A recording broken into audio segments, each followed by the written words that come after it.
Hi. That's right. Josh is here with me tonight. We are Wikipedia After Dark. The originators, the original. Original. Yeah, well, Kevin's not here right now because he didn't feel like sitting next to you and falling asleep during the show. Gosh, my tooth look young. Okay. Yeah, yikes. Yeah. So no, he's sick. He's out sick with COVID. Yeah. Or chlamydia, one of the two.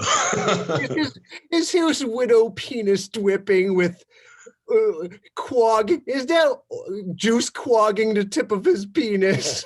You don't feel like coming on the show right now. Well, if you tune into the at the Mac Almanac, you would find out that Kevin dealt with 3 bouts of chlamydia during quarantine. Oh my God. What a true soldier. What a guy out on the front lines. Yeah. Yo, that's true. I guess those are the people who whatever, man. I'm glad he's getting his, you know? No, he's okay now. He's on some antibiotics. He just can't drink. Amazing. Well, it's funny. It's funny. 3 times he got chlamydia and not once COVID. So that's honestly, I don't think so. Honestly, that would call into question the existence of COVID. I'd be like, wow, what if it's really not real? Because that's the kind of, maybe I'm finally at so stressed out by it all that I'm like, oh, I could see how people go crazy. Yeah. 3 people were pushed in front of trains in the last day and a half. 2 people killed. That sucks. I mean, again, riding trains. You guys ride that. I have not ridden the subway since February. Yeah, I ride it frequently. Yeah. Love that shit. It's all empty now. Tell me about it. Once you push people out of your way. Yikes. So you just walk around coughing on people.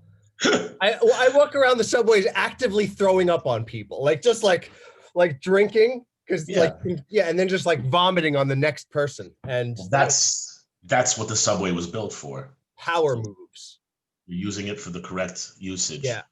God bless the New York City subway system.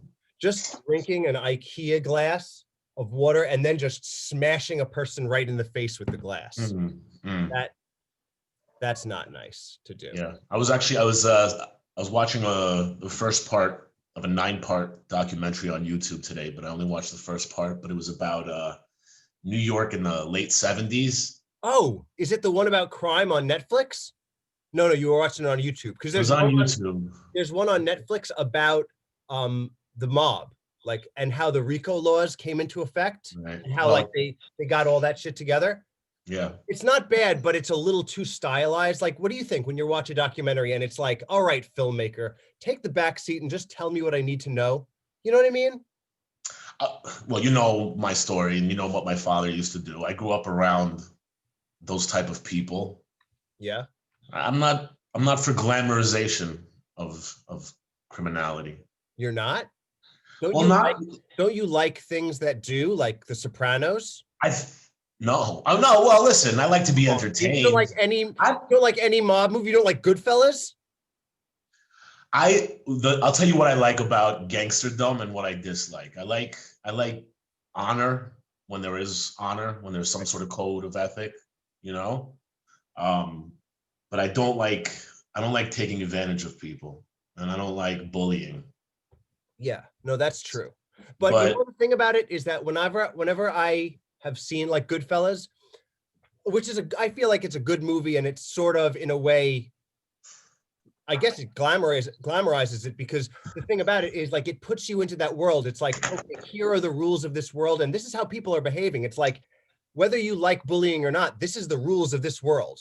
Well, the truth is, the majority of guys who are like that are normal, very nice, decent human beings. But the ones they tend to glamorize are the psychopaths and the fucking murderers and the,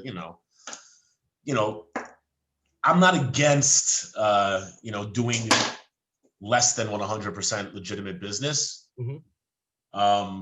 But I'm against innocent people being hurt by anything. Now, could I sell you on this mob violence thing? If we had the mob do something productive for society, I don't know, invent video games on the side or something, or do something that people liked, but they would have to also do some mob shit. Would you like it better then? If they if they had an aspect to their business that was Exactly. beneficial. Same mob that you don't like for those bad reasons, but add an element of something that you like. No, listen, the Like, things what that if they played, they were all amazing singers and they all had like 15 hits each. And you're like, well, listen, first off, I hate the mob, but these songs are incredible. well, you know that Joe Pesci was originally a singer. He was a Broadway opera singer. Oh yeah, I have heard that. Yeah.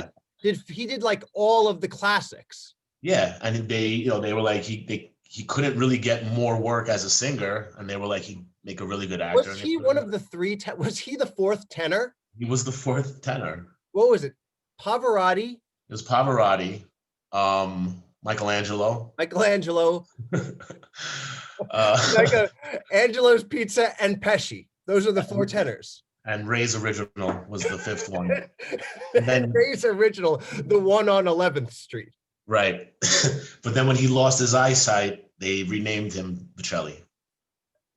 I thought, oh, Pesci lost his eyesight? He did all those movies blind? No, but Bocelli. Andre Bocelli is actually Ray's Original. I went to school with that guy. I went to school with Andrew Bocelli. In fact, he stole my lunch money like in third grade. Right. And he was the first one to rap. He was the first kid to like rap in my social circle at 8 years old. Rap, not rap. Yeah. Rap. Not rat. I don't know if he ratted. He was a cool guy.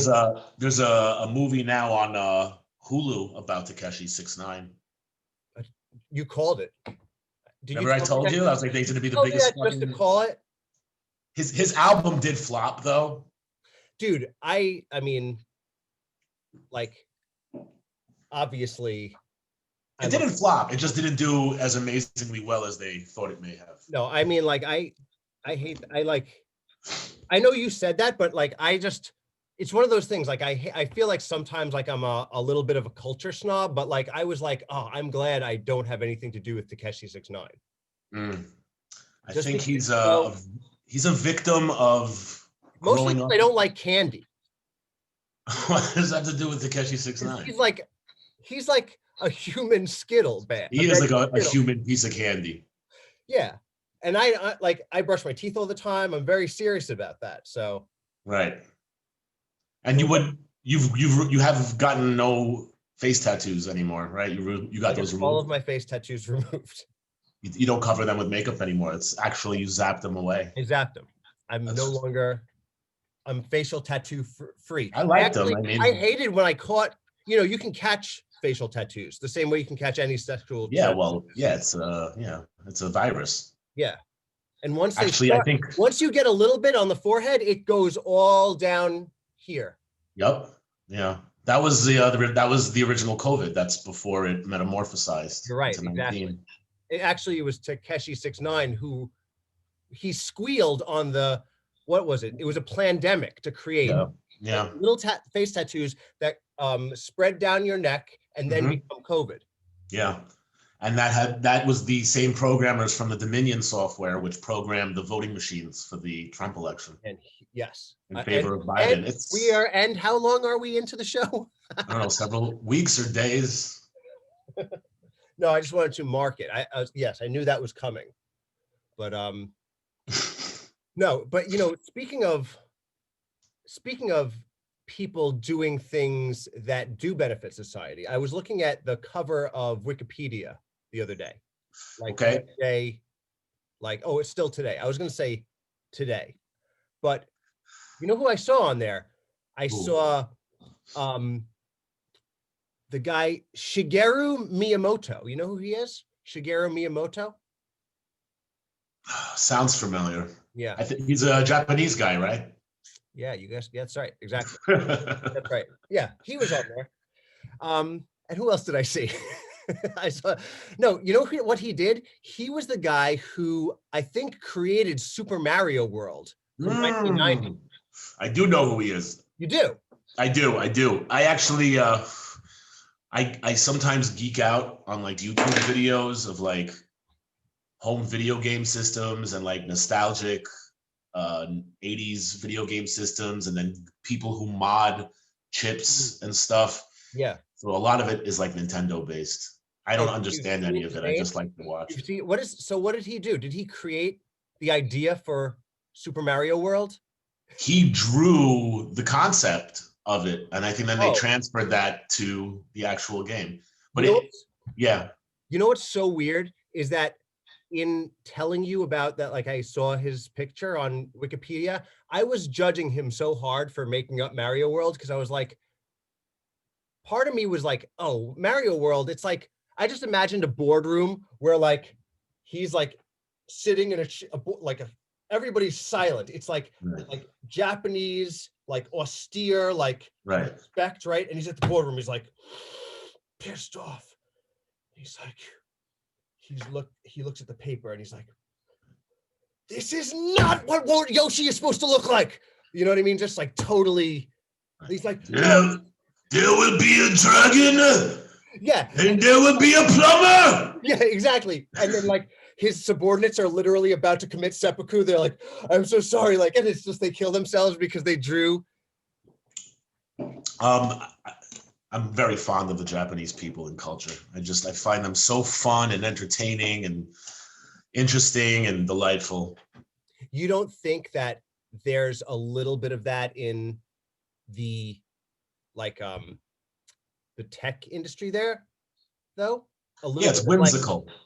no, it's out. Yeah, the graphics and stuff. But I feel like I feel like what was that movie that was Oh, made? you mean Like, is there like seppuku? Like there's a lot of I no, there's not well seppuku. I don't think there's maybe there is seppuku that you don't hear about. But what I think well is no there people like is. stress There's no themselves out like crazy.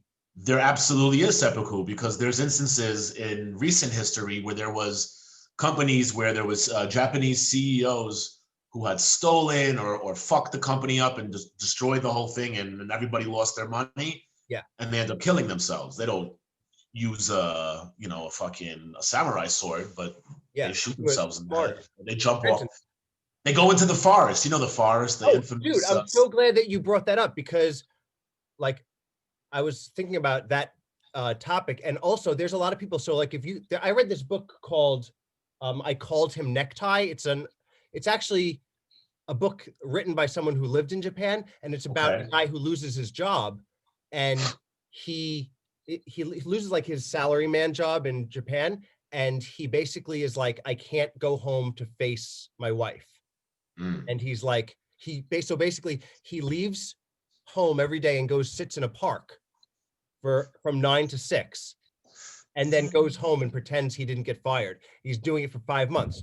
And in that same park, there's this kid who like he's a teenager. And this is another thing that's happening contemporarily in Japan where like people like teenagers just decide that they're not going to leave their room. And it becomes like their parents don't know how to deal with it, but they don't want any of their neighbors to know that their kid is doing that. So they act like nothing happened. And the kid can Right. get away with it for like a full year and be like a complete shut-in. I love it. I So think that's exactly how shit should be. Keep shit to yourself. yeah, I feel like we can do that only if we have a worldwide pandemic. Well, that's the world now. Yeah. Yeah. It's So yeah, no, awesome. I think that working at Nintendo Entertainment System is less whimsical and more like a crazy, stressful, insane place. That's my take. What do I you think they. you think it's totally whimsical? I saw it. It's much more competitive than whimsical. They take these whimsical things very seriously. So like I watched a whole again, I swear I fall down these rabbit holes. I watched like an entire hour-long documentary on the creation of the original Punch Out game. Remember Mike Tyson's Punch Out? I loved that game. But the original one in the arcade was Punch Out. And Okay. I don't know if you can remember this in the arcade. I do very well because that was like my best friend was video games when I was a kid. Punch Out was it was a brand new system that Nintendo launched in 1982ish, I think, and it was the first system to incorporate two separate monitors. So it had two CRTV Oh, I see what you're saying. Yeah, yeah. scans and had one on top and one on the bottom. The one on the top had like the score or something, and then the other one had the person you were fighting. And Right. it actually was like, for the time being, it was groundbreaking. It was like you had one control for each arm, and it Oh, put you. They wanted to come up with a good boxing game. Yeah, basically. I think that like looking at video, anything video from the 80s, there was such a more freedom of creativity than there is now, because like they played with the way video is presented. Whereas now we only accept what screens we can do it easiest on. Like everybody thinks in terms of a phone, but they're not like, what if we had an LCD that's this big and then have some other weird shit, you know? Right. Exactly. And that's what happened with this. They put it sideways, so the screen made the characters so big. They couldn't figure out, how do we create a boxer and be able to have the person he's fighting and you see them both at the same time, but be in the boxer's perspective. So if you're watching this, you know the game, the way they overcame this obstacle is they drew the person that you're playing as, that boxer, as a wire frame. So you're see-through. So you could see the person you're. Oh, I remember seeing this. I didn't play the arcade game because in Mike Tyson's Punch-Out, like the two characters are distinctly on the screen. Correct. It's a different game. Like the idea of the two screens put together. Yeah. Correct. The only similarity between that and Mike Tyson's Punch-Out was Mario is the referee who jumps in. That's between, right. And very little is similar to. I'm glad you bring that up, because because I did want to, in bringing up, what the hell's his name? Shigeru Miyamoto. I wanted to talk about, what exactly is the mythology of Mario Brothers? Right. Like, you saw a document. What is the story actually about? I mean, I know the story just based off of like what I think it is. It's Mario and his brother are Italian supers. Right.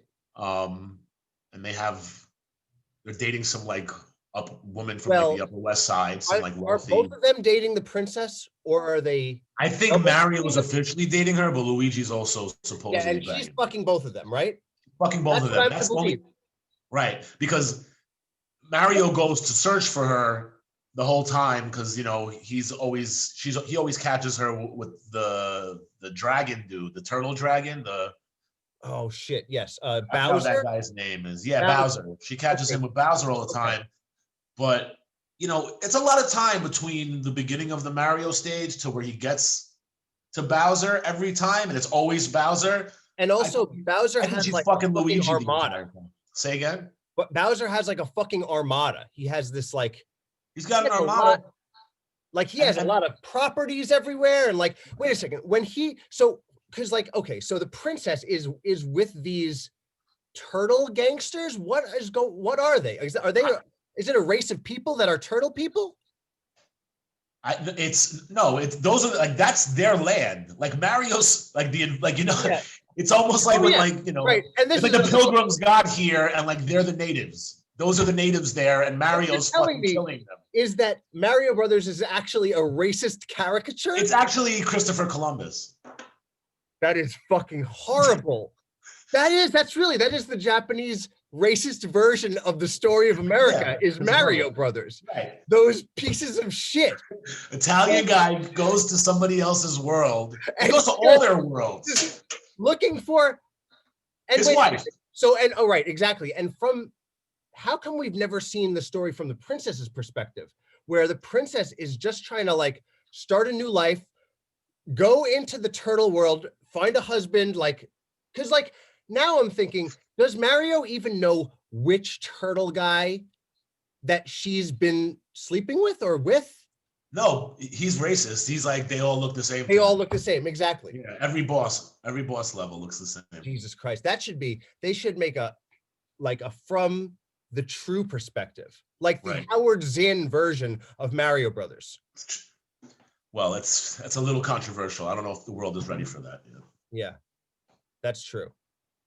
And that calls into question the boardroom meetings in what's his name, Shigeru Miyamoto's office when he was like designing the characters.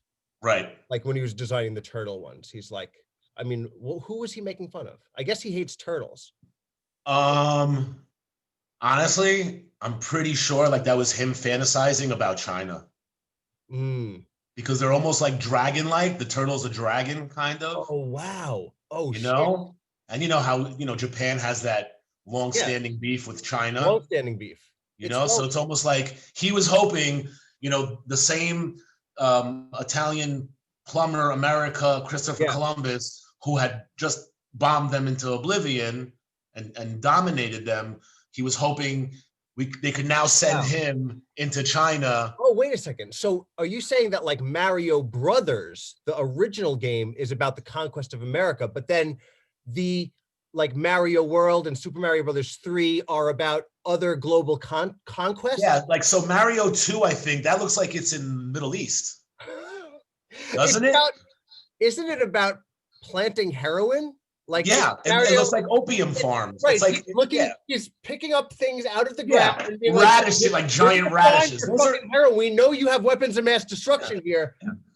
Those are opium bulbs. Yeah. And then I don't actually, I've never gotten past level 2 of that game. So it was fun to play, but give me a Mario Brothers side scroller where I get to the next level with not too much trouble. That's the thing about video games. Like it always was like, my head would start to hurt. And then I'm like, I'm not having fun with this. Right. And then I think in two and 3 also is where he gets like the Davy Crockett hat that gives him the 3 is a great game. Mario Brothers 3 is a game I like. It gets him to be able to fly, and that's indicative of having aerial dominance. Oh, right. Okay, so and it's Davy Crockett. It's how much more American exactly can you get? Didn't what the hell are those two guys that made the planes first? Davy Crockett and Mark. Oh, the Wrights brothers. The Righteous brothers. The Righteous brothers. The two soul singer avians. Correct. Well, they wrote that. That's the Wise Man song while they were flying. They sang the song Duke of Earl. Yeah. Which is a song about the Duke of Earl. The Duke of Earl, who created the sandwich. I was going to say that. No, that's the Duke of Sandwich. Well, he was originally the Duke of Earl, but then he transitioned. Earl. The Duke of Oil. Mm. Wait a minute. Wait a second. You were saying, right, it was the right. Wait, now let's stay with that. So speaking of oil, there was, companion games from Miyamoto at the same time. Right. One of the most famous, which plays into this scenario, if you think about it, Donkey Kong. Oh, so Donkey Kong is this huge gorilla who's throwing his oil at the plumber, because it's Mario trying to get up the stage while Donkey Kong is throwing these barrels of oil at him. I think the Donkey Kong represents maybe the Middle East. You think? They're throwing their power, either that or the Soviet Union. Well, listen, I'm glad that's where you landed with it, because that could have gone south really easily. So good. Yoshi, what was Yoshi about? I just like that you know these things. Yoshi was the little he was a dinosaur. Oh, Yoshi was the princess's helper, right? Yoshi was a dinosaur that grew out of an egg. Yes. He would put an egg up his nose and then shoot a crack rock out of his nose. That was representing the narco wars in South America. No, okay. Right. He did. I forgot that he did snort coke. He also that? He also was in a game about pills. What about Dr. Mario? Now, here's the thing. Dr. Mario and Mario being in Punch-Out, he's involved in a lot of different... Vice. It's all... Vice. He's been involved in a lot of vice. Yeah. He does a lot of sketchy stuff. It's true. Now, I realize now that it's actually now I don't think video games are good for kids. I'm actually sorry that I played them. Yeah, no, it wasn't a good impact on myself. I mean, the thing about it is I wish I had known all of these things years ago. Like, why did it take me till tonight to figure this shit out? Well, they were the lesser of evils at the time. Mm. Because the other things the world were giving us, you forget how brutal and vile and scary the world was in the 80s and 90s. You know what's weird is, like, I always think, and I've said this on our shows before, but I always remember like the Vietnam War being like loud and in your face as like an echo as through our childhood, you know, like that was always like the music reflected it, the Right. movies reflected it, and I remember like Vietnam vets being present around, and Yeah. that like there was a thing. And honestly, what was associated with that spirit was also like heroin, like or like Yes. Yeah. heavy, like people who were like burnt out and like Yeah. looked burnt out, you know? Yeah. I had a super in my building who was a Vietnam vet and an ex-junkie. He was like the nicest guy in the world. He passed away a few years. Shout out, Max. But yeah, I remember like I remember it's not as often now. You know, a lot of them end up dying or, you know, not having really pleasant endings. But we used to see them a lot. You would see like Vietnam vets in the street. Yeah. And you would know because they would tell you.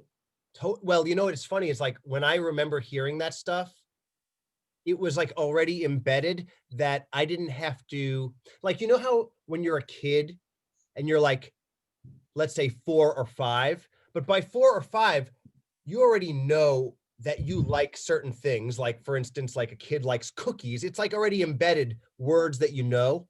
Right. But I felt like 4 and 5, like in my worldview, I already knew that like Vietnam was a thing. You know what I mean? Like at least the parents were talking about it, or like you heard it. Because I remember hearing fucking Guns N' Roses. Do you ever listen to Guns N' Roses when you were a kid? Of course. I love Guns N' Roses. Do you remember the song where they had the part of Cool Hand Luke in the beginning of it? What we have here is a failure to Yeah. And so I communicate. remember being like probably 11, hearing that, right? And then he goes in the song, he's like, "It never fell for Vietnam." And I remember hearing that at 11. I'm like, oh, this guy's still talking about Vietnam. But I was No, like 11. John, I didn't want to bring it up, but I remember being a kid and be like, why don't these people just get the fuck over this? I'm serious. And I'll tell you why. I'll tell you why. Because I'm first generation American. My grandparents are Holocaust survivors. Their parents were there from the beginning of the modern state of Israel. So they were already like my dad's parents fought in like 3 wars in Israel, but they never talked about wars. And like they went through like horrors, like people being blown up next to them, but they never talked about it. Well, they never. Like these people will shut up about it. Yeah, but when you I'm were kidding. a kid, That's from my mind as a child. Now I yeah. understand it was, you know, hell, but. Oh, but as a child, like you knew the wars happened. You just didn't hear your parents' firsthand perspectives of it. They listen every now and then, which by the way was my grandmother's 4-year anniversary of passing 2 days ago. So yes. Rest in peace, Bubby. Yeah. By the end of this episode, you will hear a lot of shout outs to people from Josh's personal life, in case you wanted to also give them a shout out or say happy birthday or something. For the most part, my grandfather passed away when I was a teenager, but my Bubby, who passed away just a couple of years ago, who lived by herself, was independent. She was an amazing woman. She wouldn't often go into like terrible stories of Auschwitz and the Holocaust, but she also wouldn't not talk about it, you know? So like I felt like it was every 18 months, I'd have a World War II story, a survival, a Holocaust story, or a story about Israel, or a story about the Bronx, because they moved here in the 60s. Wow. So, you know, when the They Bronx really was know. burning. They went from They don't have any good luck, man. These fucking right. Jews. Oof. Going to the Bronx, going straight to the Bronx. Oh, My grandmother went from Nazi Germany. How did you fucking whip it twice? Like she went from Nazi Germany to Israel with the Arabs attacking her. Damn. To the Bronx where it was burning. Yeah, you're just a dumbass. Wow, these are the people I come from. Listen, no wonder I make such horrible decisions. We make good decisions. God blesses us, and He blesses you too. Thank you, Josh. Yeah. So that's who Yoshi was. Right. The Mushroom Kingdom, Princess Toadstool. Right. And there's there's the whole mushroom thing. Yeah. I mean, though, you're into mushrooms, so like you can't So take. I like magical mushrooms, Yeah. but I feel like the mushrooms in this were more of like a phallic thing. I feel like every time the mushroom came, it's like he fucked your girlfriend. You know when he gets fucking pissed off. Oh, when he turns into a fireball man. That's funny. The first one, first he hits it the first time. He's a little dude. That's like he hits it. That's like someone. That's him finding out that she's fucking the dude. She's like, she's fucking someone. And he's like, motherfucker, and he gets big. Then he gets a mushroom and he gets a hard on. He's like, well, she's getting fucked. That's kind of hot. There's something hot about that. I'm still mad as hell. I'm still gonna run and jump and just do all this parkour shit to try to find out what's going on.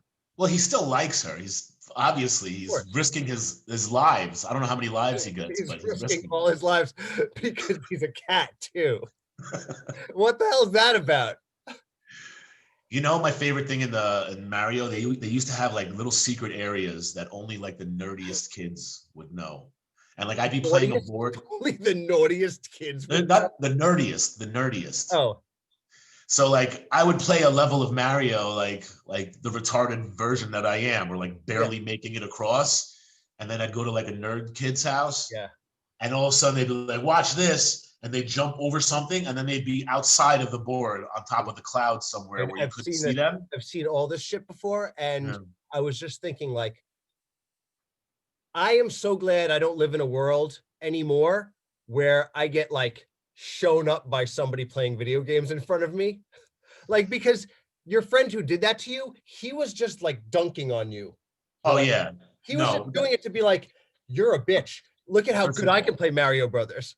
First of all, this was a kid whose mother said, I love you, and like hugged him when he came home. These kids were. By the way, this is what Josh is saying right now is Josh's thing that he wish he had all his life. That's why he brings up every time he wants to really dig the knife. The worst thing you can be in Josh's eyes is a guy whose parents said that they loved him. Because that person to Josh is a fucking scumbag who deserves. No, that's how you interpret it. That's how you interpret it. That's how you interpret it. What I'm saying is I'm the one who's fucking at a disadvantage. I'm the one who didn't have the loving support that would allow me to be nerdy enough to figure out where the hidden passage was. Don't blame parental love on your own extreme stupidity. By the way, have you noticed my hair has been growing in real thick? I've been using this stuff. Guys, do the ad. Do the ad. This is called Thickhead. Like dickhead, but it's called Thickhead. Yo, what's funny is, or you can end, but anyone who buys now can also think of the name as not only thickhead like dickhead, but thickhead, look how stupid I am, I'm a thickhead. That's a 2-for-1 offer on thickhead. Well, you know, my parents loved me, so I made the connection of thickhead sounds like a stupid person first. You know, John, you had a very good childhood and you should be happy with it. I guess so. I mean, did you have a Nintendo Entertainment System? I had a Nintendo Entertainment System, yes. Did you have a Super Nintendo? I did. See, my parents stopped loving me after Nintendo Entertainment System. It's an important distinction. I told you this story. I did. My father gave me money for a Sega Genesis. It was $350, and my mother worked in Nobody Beats the Wiz, so I gave my mom the money to buy me the Sega Genesis. And then I got caught getting in trouble in school for cutting when I was like 13, I think. And they called my mom, and my mom was like crying, and like the principal put me on the phone. And I was like, I'm sorry. And she was like, yeah. And I was like, does this mean I'm not going to get my Genesis? Yeah. I always was like at 13, 14 years old, I wasn't like cutting class a lot, but now looking back, I did cut class. I was 12. I'm sorry. I was 12. Yeah. I was still afraid to be a bad kid at that point. I was like, I can't cut, but I wanted to. Maybe I should have. I was the first kid in that school to cut. It was a first through kindergarten through 6th grade school, and they had never had a child. It was like the nicest. It was the third best school in Queens. And when How awesome is this? How awesome is this that we're bragging about when we cut school in middle school? Oh Well, yeah? I've told you the story. This was catastrophic, man. I just wanted to stay home and eat cereal and watch The Price is Right. Mhm. So I hid in the stairway and I heard my mom's heels as she was walking down the stairs. And the Yeah, second she left, I snuck back in my house and I ate my cereal and that's everything was fucking great. awesome, dude. Had the best day ever. And then I show up to school the next day and the teacher asked me for my absentee note. And I had forgotten it before when I was legitimately absent. And she was like, all right, bring it tomorrow. And this time I was like, I forgot it. And she's like, oh, well, go downstairs and call your mother. I was like, I'll bring it tomorrow. She's like, have them call your mom. So I was like, oh shit. So I went into the stairwell, and as I was going downstairs to the principal's office, I was like, what am I going to do? I can't do this. I can't call my mom. I see this girl I know. I force her to open her bag and give me a pencil and a This piece is of a classic. paper.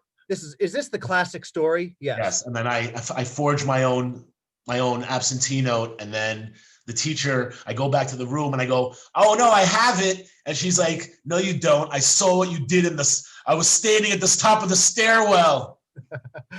How awesome would it be if you were just like, bullshit? Prove it. Yeah, you're already get some wine, bitch. Got my fucking note right here, you cunt. Imagine. And it's like, no, Josh, we have video of it. Like this, we have surveillance in the school. You were writing the letter. This, you know who that was? That was Mrs. Fail. Mrs. Fail, legendary. Yep. I mean, legendary low-end gigolo stories. Yeah. One of the many abusive teachers. No, you want to hear a great thing I did of like I was too young and stupid to know what I was doing. So it's like great. So there was this kid that I knew in town that like when I was like 15 even, 15, 16, like I didn't have anyone I knew who had weed. You know what I mean? It's like if somebody had it, oh my God, we were gonna smoke it. But it's like, it wasn't like, I'm like when you were 16, you probably had like weed available to you all the time. Right? So okay.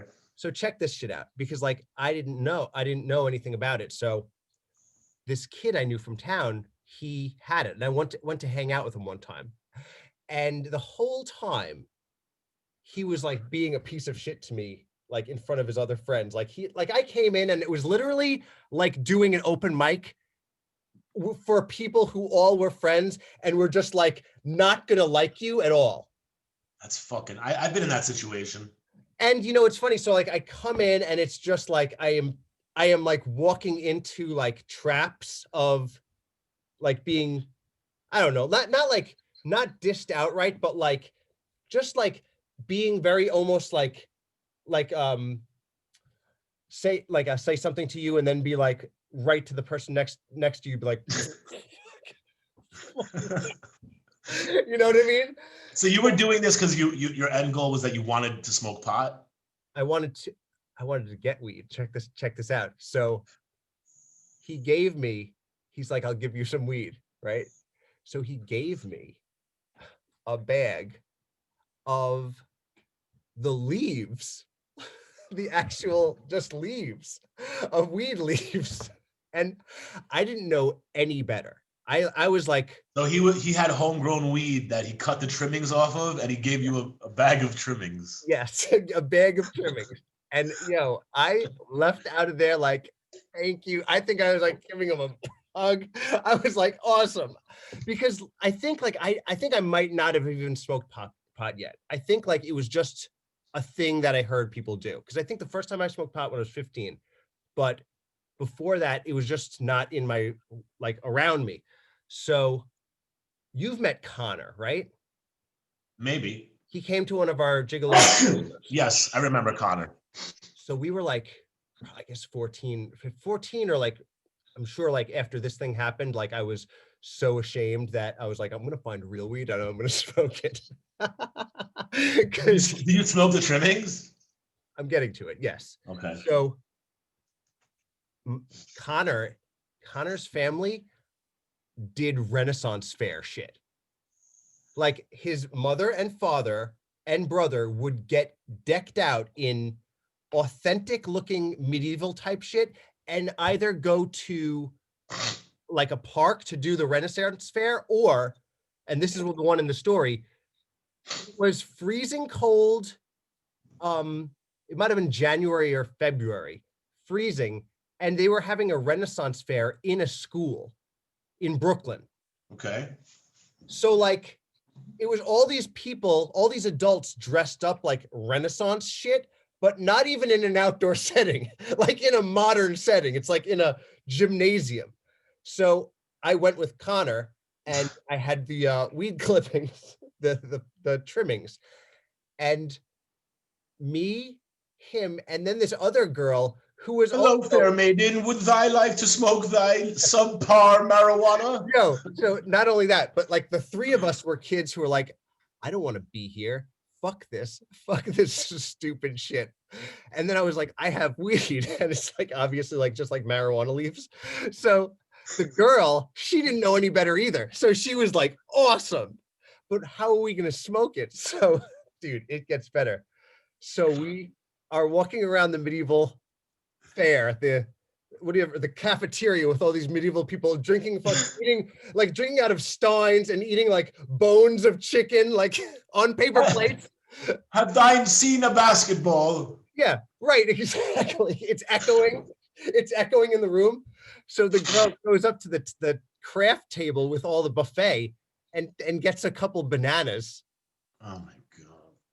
I heard you could smoke in banana leaves, so maybe banana peels you could smoke in as well. Yo, dude.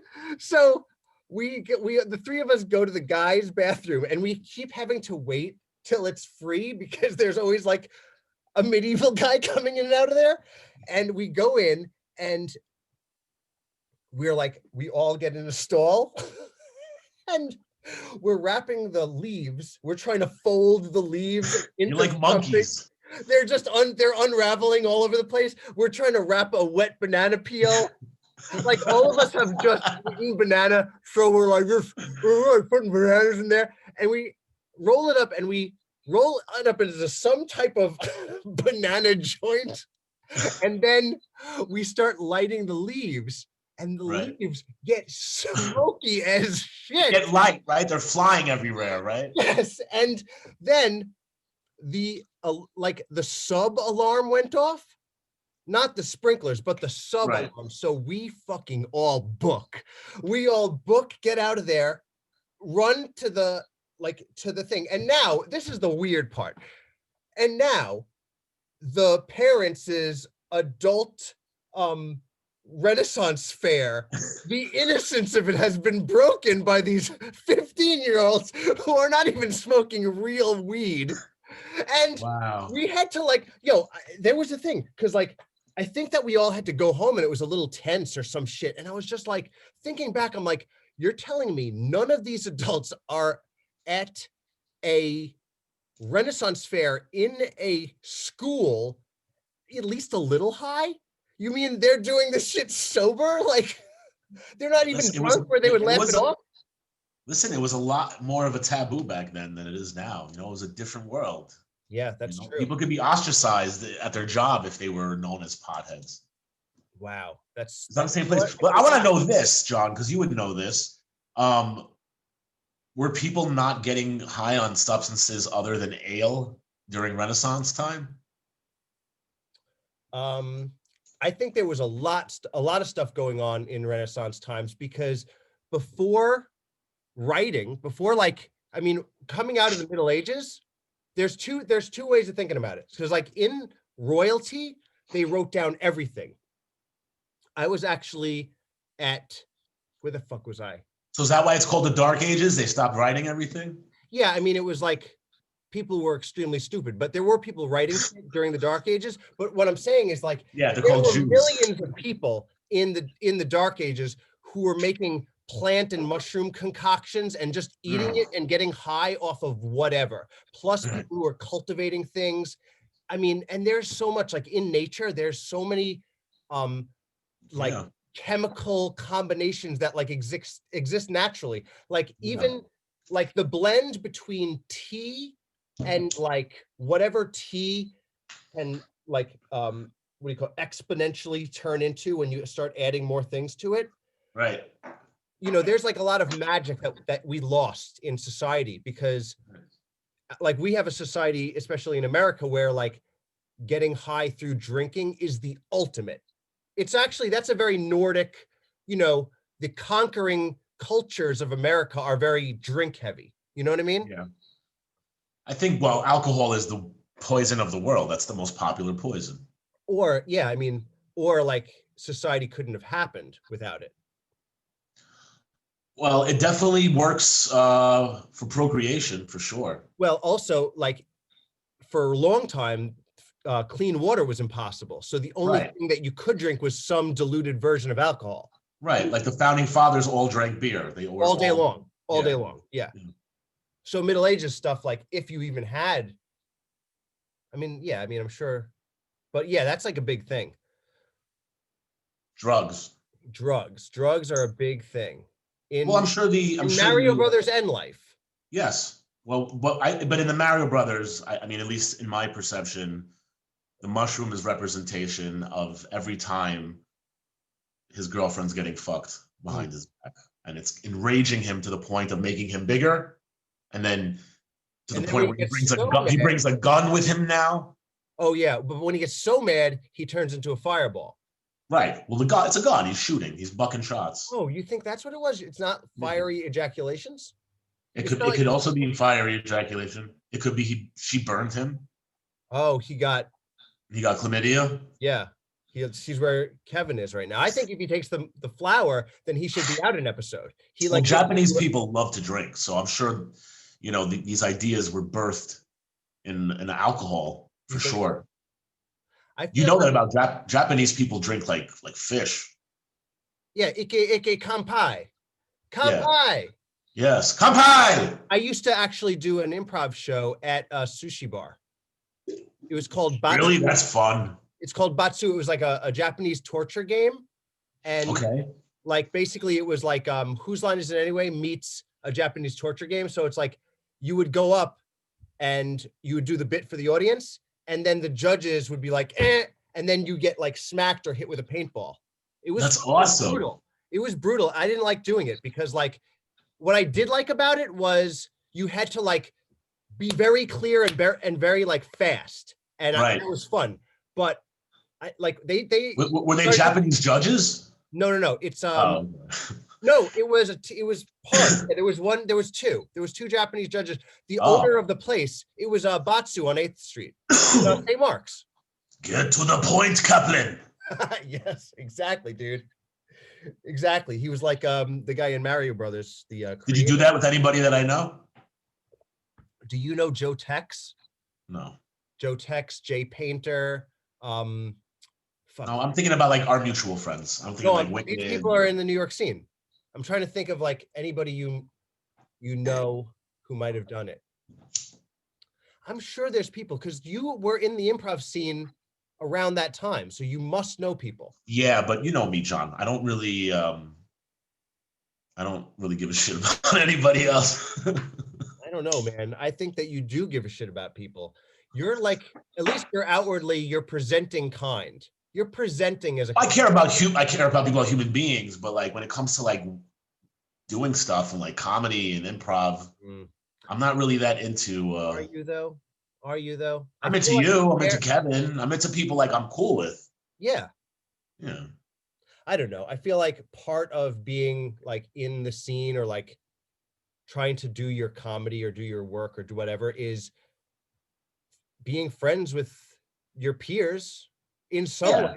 You know what I mean? Like you find when I was in improv, I was an outsider for sure. Yeah. Much more so than stand-up comedy. Yeah. People didn't like me because I didn't obey the rules of improv. I would get on stage. That's true. I really just wanted to do stand-up, so I would just get on stage and just do bits. Dude, and the audience would be cracking up laughing, and then other people would be like, "That's not improv. You're supposed to do this." And I'm like, "Hey, dickhead! I didn't hear anyone laughing at any other part of the show except when I was up." So I fucking hate that. But I mean, good on you for using the rest of your team as a hinge to make jokes off of. No. I fucking applaud that standing ovation. My team loved me. We always got laughs. I love the idea of just being on the improv team, But shout out to the sample platter. Sitting back and waiting for your friends to bomb and then going out and just shitting on that. That's cool. How awesome would it be if more of that shit happened in improv? Like a team that actively hated each other. I could see you doing that on a team, and that would be pretty fucking hysterical, John. Dude, when I was in improv, like I was actually not, I tried to be good. I don't know. I think the best improv stuff I did was with my sister and this kid, Tim Dufresne.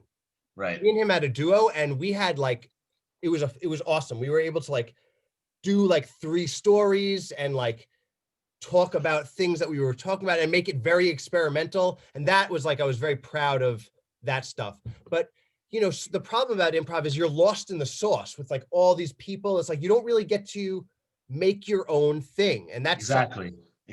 It's, you can't be it's hard to be a powerful singular voice in an improv troupe because it looks like you're showboating or, you know. I know. It's like, it sucks that the only thing is that I've never done it. I think that it would be different if you were on an improv group. And I even think the Gigolos is like in my life, the answer to this. Right. If you're playing with people who know how to like take a punch, so to speak, and like know when to be like, let this guy kill it. It's not hurting me. If this guy kills it right now, I can like lean back and then I'll get my chance to kill it. If you feel like it's almost like, I think like a Mr. Show or yeah, or it's almost like the way, if you have a band with like 2 good guitarists, like one guitarist is going to solo his way and the other guitarist is going to solo the other way. But it's like the band makes room for both of those things to exist. Well, there's always room for quality, in my opinion. Yeah. If there is, you can have a band with 2 great guitarists if they can allow the other one to play. You know what I'm saying? That's the problem with the world. People have egos or they don't have talent. And also, like, I mean, when I look back at that time in my life of improv, I feel like that was like the playground where like I just like tried and failed, and I was not in command of my voice. I was just like kind of figuring out what do I do when I go on stage? What's my thing, you know? Right. Well, I did improv because I was too scared to do stand-up. So I was like, if I have a group of people, you know, with me, it's not as intimidating as standing there solo. But I ended up using it as my platform anyway. And then, you know, eventually you either do it, you take a shit or get off the bowl. Yeah. Well, anyways, so I hope you guys learned about Super Nintendo. Yeah. And did we touch enough on it? I think so. I mean, listen, I wanted to call this one. What did I text you? I was like, let's do just like an open Wikipedia look at the first page and riff on it. So that's what I did. Okay, cool, man. Yeah, man. Thanks so much. Surprised. I can't believe I know so much that would be about the subject. If you weren't here, I wouldn't know anything about Mario Brothers because like I stopped. So like I had Super Nintendo, but I never had PlayStation. I never had anything from that era because it was just like the only thing I did have, the next and last video game system that I had after Super Nintendo was Sega Dreamcast. Yeah, the Dreamcast. Yeah, of course I do. Yeah, it was a cool one, man. And the only games I had for it were Bust a Move. Do you remember Bust a Move? It was like I remember Bust a Move. Yeah, it was like the one where you shoot the bubbles, right? Yeah, it was like bing, aha, and they would like yes, yeah. And then like Ball Tetris or whatever. Ball Tetris. It was Ball Tetris. That's the name of that game. It was a fun game, man. That was a good game. The other game I had was Echo the Dolphin. Yes, I was playing that.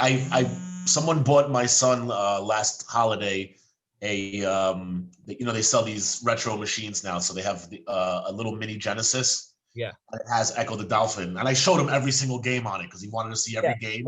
The Echo to the Dolphin on Genesis is actually good. Really? Dude, it's actually good because it's like side scroll, like Mario Bros. Oh, this was the one where he's swimming like forward and it's all fucking cockamamie. All completely 3D. So like it's hard, it's terrifying. You can turn the camera like so like if you hit the wrong, like also these games, like they didn't have the 4 things. It was like on a roller ball. So I remember. you could easily turn yourself upside down and then be completely lost and never get back to normal for the rest of the game. And then you have to play the game upside down and you're getting like a tension headache immediately. And like, it's so, I was 20 when I had that. And I would like try to like, I was like, oh, I'll play Echo the Dolphin high and end up fucking giving myself a migraine. My craziest moment being high playing something, I was once I was tripping on acid. I was like 14 or 15 years old, and we used to hang out in a pool hall in the neighborhood, and they had what's it called? What's the name of Steve Perry and Steve Perry? Yeah, Aerosmith. They had the Aerosmith video game. Do you remember this? What? Remind me of what that was about. It was a shooting video game, and like when it was promoting it, it would play "Eat the Rich" over and over again. Eat the rich, and you had a gun, and like it would shoot like bullets, and like you know how like the gun sometimes would have like a grenade launcher. The grenade button would shoot CDs. That dumbest shit of all time.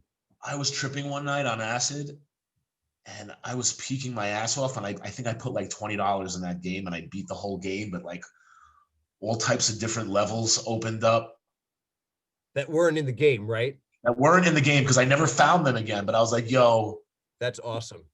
That's awesome. There. Imagine the truth is that you didn't even play one level of the game. I didn't even get my quarters into the machine.